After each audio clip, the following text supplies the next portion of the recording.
नमस्कार, बहुत स्वागत है आपका स्वदेश न्यूज में। मैं हूं आपके साथ अंशुल शर्मा और आप देख रहे हैं मिशन अमेरिका। जी हां, क्वाड देशों जिसमें भारत, अमेरिका, जापान और ऑस्ट्रेलिया के राष्ट्राध्यक्षों की पहली इन पर्सन मीटिंग शुक्रवार को व्हाइट हाउस में हुई। इस बैठक में शामिल प्रधानमंत्री नरेंद्र मोदी ने क्वाड की पहली इन पर्सन बैठक को बुलाने के लिए बाइडेन का शुक्रिया अदा किया। उन्होंने कहा कि हमारा वैक्सीन इनिशिएटिव इंडो पैसिफिक देश की एक बड़ी मदद करेगा। विदेश सचिव हर्षवर्धन श्रृंखला के मुताबिक भारत ने क्वाड की बैठक में पाकिस्तान की अफगानिस्तान में भूमिका और आतंकवाद में शामिल होने का एक बड़ा मुद्दा उठाया। भारत के साथ अमेरिका की भी इस पर जोर दिया गया क्योंकि दोनों देश अफगानिस्तान में आतंकवाद से निपटने में अहम अहमियत समझते हैं।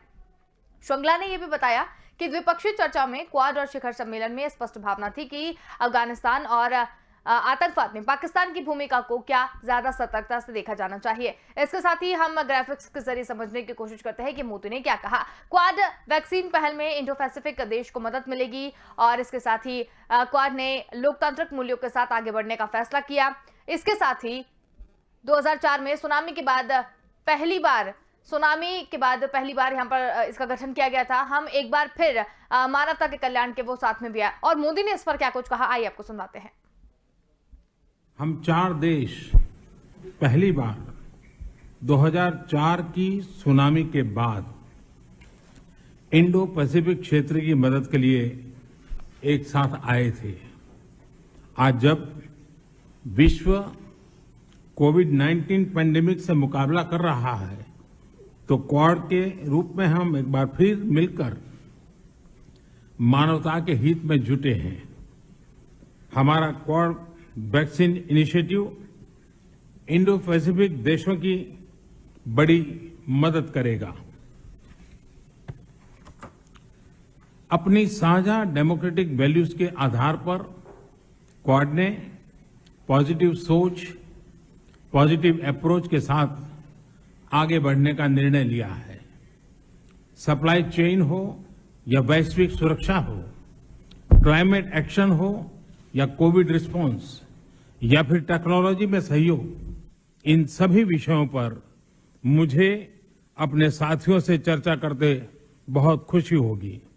हमारा क्वाड एक तरह से फोर्स फॉर ग्लोबल गुड की भूमिका में काम करेगा।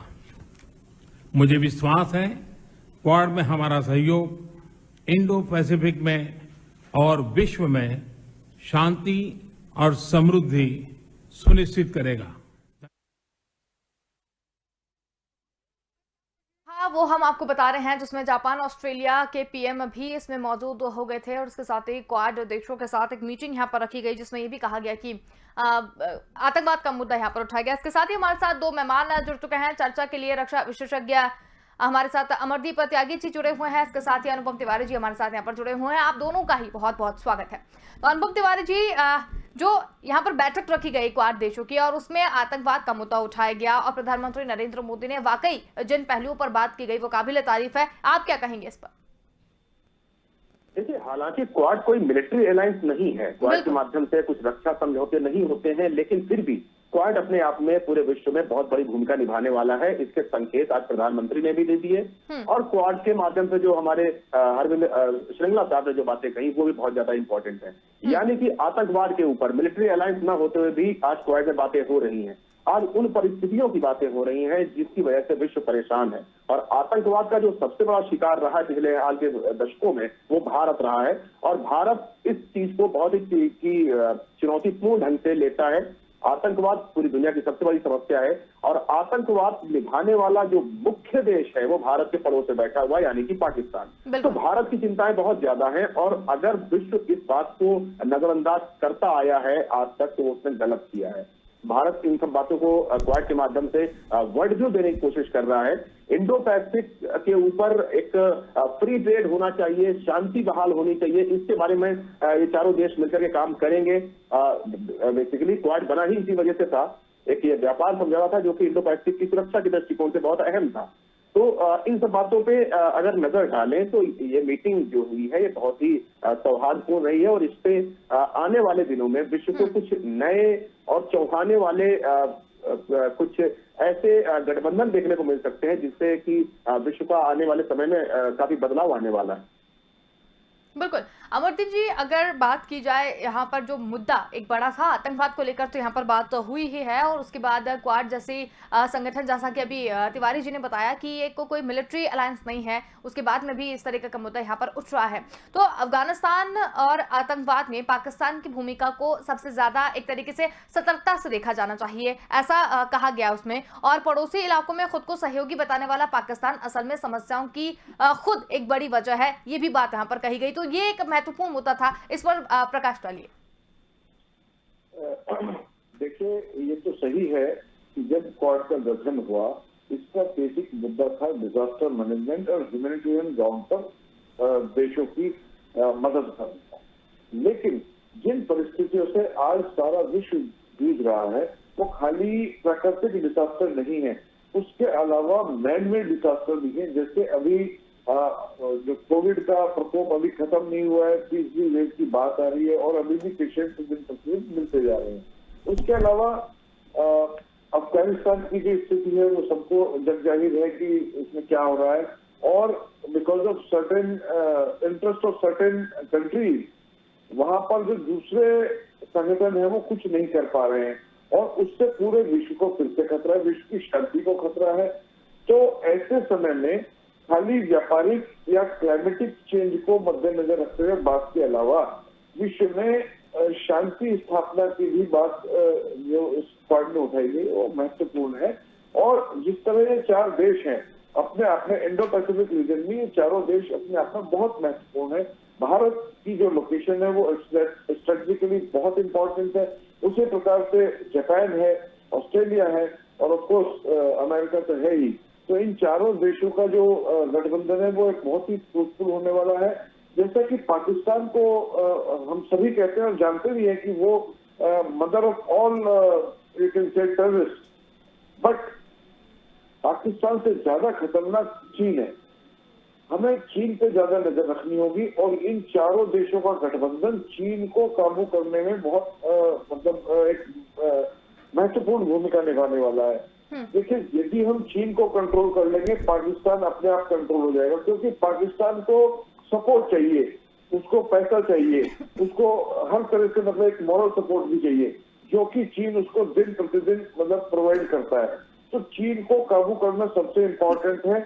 और उसके अलावा जो जितना भी चीन का इन्वेस्टमेंट अफगानिस्तान में या पाकिस्तान में हो रहा है, या जिस तरह की थ्रेट्स वो बाकी और दूसरे देशों को देता रहता है जो इंडो पैसिफिक रीजन में है, या उसके आसपास के जितने भी कंट्रीज है उनको थ्रेटनिंग करता रहता है, तो उससे पूरे विश्व को खतरा है। और इन चार जो बड़े देश हैं, भारत और अमेरिका मिलकर ही विश्व की जो सबसे बड़ी डेमोक्रेसी है, उन देशों का एक जिम्मेदारी बन जाता है एक ऐसा संगठन बनाना जो इस तरह की नेगेटिव फोर्सेस पर काबू कर सके। क्योंकि अभी जो संगठन काम कर रहे हैं वो because of certain reason they are not able to take any action against China और अफगानिस्तान। तो इस क्वाड का जो है एक अपनी इम्पोर्टेंस है, और जो आज मीटिंग हुई है उसमें बहुत महत्वपूर्ण इसके रिजल्ट आने वाले हैं। बिल्कुल। अनुपम जी, अगर देखा जाए नरेंद्र मोदी ने वहां पर संबोधित भी किया लोगों को, और वहां पर अपनी बात भी रखी भारत की तरफ से। तो उन्होंने ये भी कहा कि ई क्वाड जो है वो फोर्स फॉर ग्लोबल गुड की तरह काम करेगा, और हिंद प्रशांत के साथ साथ पूरी दुनिया में शांति और समृद्धि की सुनिश्चित जो है वो भी यहाँ पर करेगा। तो क्या मतलब था उनका? मतलब था कि जो चीन को घेरने की जो रणनीति है, आप समझे इस बात को, प्रधानमंत्री ने बहुत ही छुपे हुए शब्दों में बात कह दी है कि चीन को घेरने की रणनीति जो अंतर्राष्ट्रीय स्तर पर बन रही है, भारत उसमें कंधे से कंधा मिलाकर के चलने वाला है। भारत की भूमिका स्पष्ट होनी चाहिए। भारत को अलग अलग लामबंदी में नहीं फंसना है। प्रधानमंत्री का कहने का यह मकसद भी था कि भारत किसी G7, G4, G8 ऐसे बाहर निकल करके विश्व शांति की बात करता है, यानी भारत किसी पर्टिकुलर ग्रुपिंग्स में नहीं फंसने वाला। बहुत प्रयास लगाए जा रहे थे कि भारत को ऑकस में शामिल नहीं किया गया तो शायद भारत नाराज होगा, या भारत किसी तरह के इस तरह के द्विपक्षीय समझौतों के तहत ऐसे काम करने के लिए बाध्य कर दिया जाएगा जिससे कि उसका खुद का हित ना हो। तो ऐसी समस्याओं से भारत बाहर निकल चुका है। भारत एक बहुत मजबूत देश है। भारत उभरती हुई बहुत बड़ी अर्थव्यवस्था है। $5 ट्रिलियन की ओर हम लोग कदम बढ़ा चुके हैं। तो इन सब चीजों से जो लबोलुआब निकल के आता है वो यही आता है कि प्रधानमंत्री ने छिपे हुए शब्दों में दुनिया को यह बता दिया है कि इंडो पैसिफिक की जो भी बातें हो रही हैं, जिस तरह की वहां पर रणनीतियां बनाई जा रही हैं, जिस तरह के रक्षा सौदे किए जा रहे हैं, वो भारत को बिना पिक्चर में लाए हुए नहीं होने चाहिए। भारत एक अभिन्न अंग है इंडो पैसिफिक का। इंडियन ओशियन के ऊपर भारत के सबसे ज्यादा मैरीटाइम हित काम करते हैं, तो भारत उन सब चीजों के ऊपर अपनी दावेदारी पेश करता है। जिस तरह ऑस्ट्रेलिया को काफी तेजी से बढ़ाया जा रहा है विश्व की बड़ी शक्तियों के द्वारा, ऑस्ट्रेलिया जो कि मिलिट्री के रूप में बहुत बड़ी मिलिट्री पावर के रूप में नहीं जाना जाता है, लेकिन उसने भी अब चीन को या कई और देशों को उसने आंखें तरेरना शुरू कर दिया है और ऑकस के माध्यम से वो सबमरीन हासिल कर रहा है, न्यूक्लियर पावर हासिल कर रहा है और इस तरह की चीजें आने वाले दिनों में आएंगी ऑस्ट्रेलिया के पास, जिससे कि ऑस्ट्रेलिया एक बड़ी मिलिट्री ताकत बन सके। तो भारत इसमें अपनी भूमिका देख रहा है। भारत ये देख रहा है इंडो पैसिफिक क्योंकि उसका क्षेत्र है और भारत के मैरीटाइम हित जो है बहुत ज्यादा वहां पे लगे हुए हैं, तो भारत को बिना पिक्चर मिलाए हुए ये काम नहीं किया जा सकता। तो प्रधानमंत्री अपने भाषण के माध्यम से इस संदेश को देने के लिए पूरी तरह कामयाब रहे हैं कि भारत किसी भी बड़ी भूमिका में आने के लिए तत्पर है। भारत किसी भी जगह पर लीडरशिप लेने के लिए तत्पर है और जो दुनिया का जो सबसे बड़ा खतरा है आने वाले दिनों में चीन का, उस चीन के खिलाफ भी भारत सबसे मजबूती के साथ लड़ने के लिए तैयार है। बस दुनिया को भारत के पीछे अब लामबंद होने की जरूरत है। अब डोनाल्ड ट्रंप का एरा जा चुका है, जो बाइडेन साहब का एरा आ चुका है। जो बाइडेन साहब की अपनी अलग पूर्वाग्रह है, अपनी अलग समस्याएं हैं, वो उनकी एक अलग सोच है। तो भारत को उनकी सोच से कोई लेना देना नहीं है। भारत अपनी सुरक्षा के प्रति ज्यादा सतर्क है। भारत अपने व्यापार के प्रति और अपने नागरिकों की सुरक्षा के प्रति ज्यादा सतर्क है। बिल्कुल, बहुत ही अच्छे आपने सधे हुए शब्दों में भी बताया कि किस तरीके से मोदी ने अपने वक्तव्य में जो कहा और बड़े छुपे हुए शब्दों में जो उनका क्या उसके पीछे की वजह थी वो आपने बता दी। अमरदीप जी, अगर क्वाड देशों की बात करें तो क्वाड में वैक्सीन पहल को लेकर भी वहां पर बात की गई। उसमें ये भी कहा गया कि इंडो पैसिफिक देशों को इससे मदद मिलेगी। क्वाड ने ये भी साझा किया कि लोकतांत्रिक मूल्यों के साथ आगे बढ़ने का जो फैसला है वो भी वहां पर किया गया है। तो इसको लेकर क्या समझा जाए? देखिए, जैसा कि हमने शुरू में ही डिस्कस किया था कि क्वाड जो है वो डिजास्टर मैनेजमेंट के लिए है। डिजास्टर मैनेजमेंट खाली प्राकृतिक आपदाओं को लेकर नहीं है, जैसे कि जब ये गठन हुआ था तो सुनामी को लेकर हुआ था, लेकिन उसके अलावा बहुत सारे चेंजेस जैसे कोविड को लेकर पूरे विश्व में इस तरह का वातावरण बन गया जिससे न खाली जाने गई है, बस उसके अलावा इकोनॉमिकली भी बहुत ही बैकवर्डनेस आ गई है। सभी देशों में बहुत ज्यादा प्रॉब्लम्स आई है, आम जनता बहुत परेशान हो गई है। तो उसके अलावा जो जिस तरह का माहौल बना है वैक्सीनेशन को लेके, भारत ने उसमें बहुत ही अच्छी प्रोग्रेस की है और बहुत सारे देशों को ये वैक्सीन सप्लाई की है। उसी प्रकार से अमेरिका का सहयोग भी जब वहां पे मिलेगा, जापान का सहयोग भी उस क्षेत्र में मिलेगा, तो हम विश्व के बाकी देशों को भी इस फील्ड में हम सपोर्ट कर सकते हैं, मदद कर सकते हैं, क्योंकि भारत का अपने आप में अकेले होके हम ये सब काम नहीं कर सकते, क्योंकि हमारे पास अपनी पॉपुलेशन ही काफी है, उसको देखभाल करना भी जरूरी है। लेकिन जब हमें इन सब देशों का सहयोग मिलेगा तो हम जो है विश्व में एक अहम भूमिका निभा सकेंगे। तो ये हमारा मतलब जो वैक्सीन वाला पॉइंट था ये बहुत इंपॉर्टेंट था इसका। बिल्कुल। अगर बाइडेन की बात करें, क्योंकि मोदी और बाइडेन दोनों ने ही एक दूसरे की बातें यहाँ पर की हैं, और उसके बाद अगर बाइडेन की बात करें तो उन्होंने भी ये कहा कि पहली इन पर्सनल क्वाड बैठक में इन लोगों का स्वागत है और उसके साथ ही ये लोकतांत्रिक देश का एक समूह है जिनके हित सबके एक है और चारों देश इस समय एक जैसी चुनौतियों का सामना कर रहे हैं। देखिए, ऐसा है कि इसके लिए सीधा सीधा संकेत जो था वो अफगानिस्तान की तरफ था, क्योंकि जिस तरह की लोकतांत्रिक वैल्यूज का वहां पे मजाक उड़ाया गया है और पूरा विश्व जिसको मूक दर्शक होकर देखता रहा है, तो उसमें भी लोकतांत्रिक व्यवस्था स्थापित करना हमारा सबका कर्तव्य बनता है। और ऐसी लोकतांत्रिक सरकार जो एक मतलब शांतिपूर्ण हो और इस क्षेत्र में शांति स्थापना हो। लेकिन जिस तरह की वहां की व्यवस्था बनी हुई है उसको कंट्रोल करना बहुत जरूरी है, और वो तभी कंट्रोल हो सकता है कि जब इस तरह के देश आगे बढ़कर चाइना और पाकिस्तान जैसे देशों को कंट्रोल किया जा सके। बिल्कुल। तो यहाँ पर जिस तरीके से बात की जा रही है, क्या कहा बाइडेन ने, क्या कहा मोदी ने, तो यहाँ पर तिवारी जी अगर आपसे जानना चाहें तो चीन को भी एक ना एक तरीके से घेरने की, मतलब अगर इस पूरी निष्कर्ष पूरा निकाला जाए तो चीन को कहीं ना कहीं घेरने की जो है वो रणनीति यहाँ पर बनाई जा रही है। तो चीन को किस तरीके से तोड़ा जा सकता है? जो क्वाड देश है वो बैठ के जो बात यहाँ पर कर रहे हैं, तो चीन को घेरने की किस तरीके से तैयारी की जा रही है?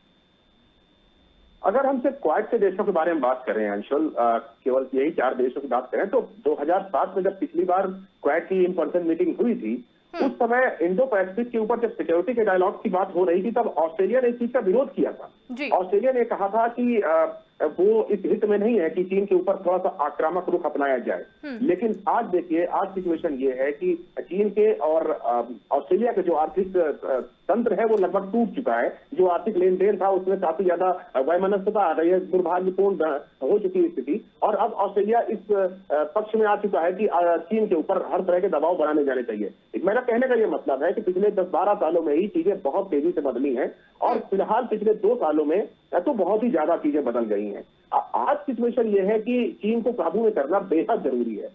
अमेरिका ने ये काम शुरू कर दिया है। उसने अफगानिस्तान की जो अपनी जिम्मेदारी थी उससे, आप उसको कुछ भी नाम दे दे, को छोड़कर भाग गया, हार कर भाग गया, लेकिन हकीकत यह है कि आज अफगानिस्तान के अंदर अमेरिका नहीं उलझा हुआ है, वो बाहर आ चुका है और अपना पूरा जो जोर है वो चीन को घेरने में लगाने जा रहा है।